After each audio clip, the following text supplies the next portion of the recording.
केंद्र सरकार ने शुक्रवार यानी 25 अप्रैल को सुप्रीम कोर्ट से वक्फ संशोधन अधिनियम 2025 की वैधता को चुनौती देने वाली याचिकाओं को खारिज करने का अनुरोध किया और कहा कि इस कानून पर पूर्ण रोक नहीं लगाई जा सकती क्योंकि इसकी संवैधानिकता पर पूर्व धारणा है।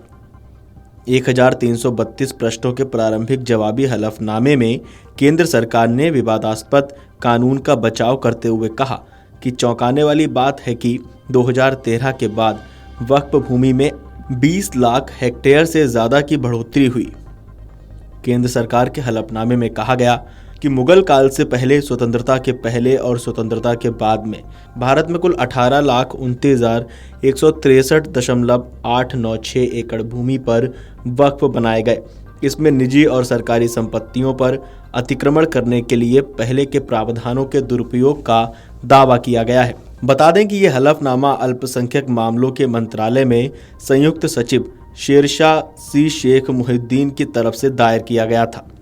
हलफनामे में आगे कहा गया है कि कानून में यह तय है कि संवैधानिक अदालतें किसी वैधानिक प्रावधान पर प्रत्यक्ष या अप्रत्यक्ष रूप से रोक नहीं लगाएंगी और मामले पर अंतिम रूप से निर्णय लेंगी। संसद की तरफ से बनाए गए कानूनों पर संवैधानिकता की धारणा लागू होती है।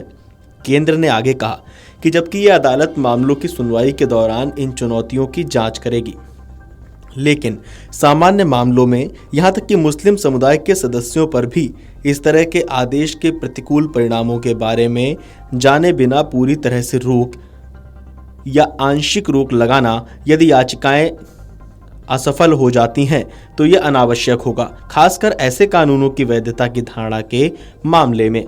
हलफनामे में कहा गया है कि अधिनियम को चुनौती देने वाली याचिकाएं इस झूठे आधार पर आगे बढ़ीं कि संशोधन धार्मिक स्वतंत्रता के मौलिक अधिकारों को छीन लेते हैं।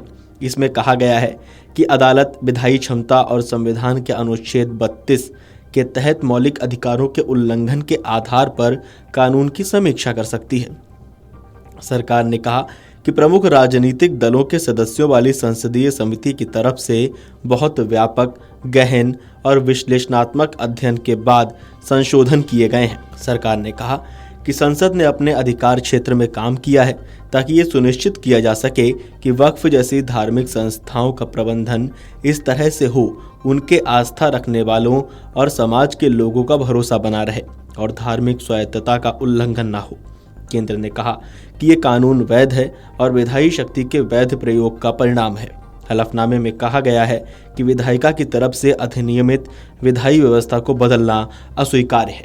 इस पूरी खबर पर आपको क्या कहना है, आपको क्या लगता है, हमें कमेंट करके बताइए और देखते रहिए Amar Ujala.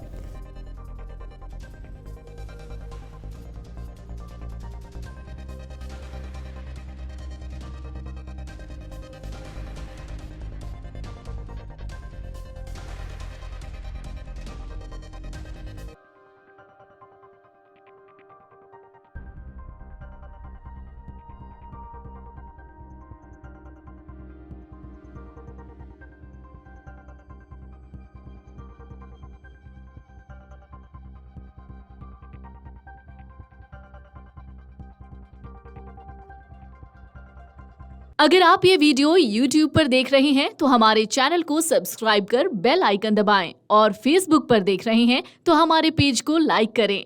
8 million plus subscriber, आपके इस भरोसे के लिए बहुत धन्यवाद। अगर आप ये वीडियो YouTube पर देख रहे हैं तो हमारे चैनल को सब्सक्राइब कर बेल आइकन दबाएं और Facebook पर देख रहे हैं तो हमारे पेज को लाइक करें। 8 मिलियन प्लस सब्सक्राइबर, आपके इस भरोसे के लिए बहुत धन्यवाद।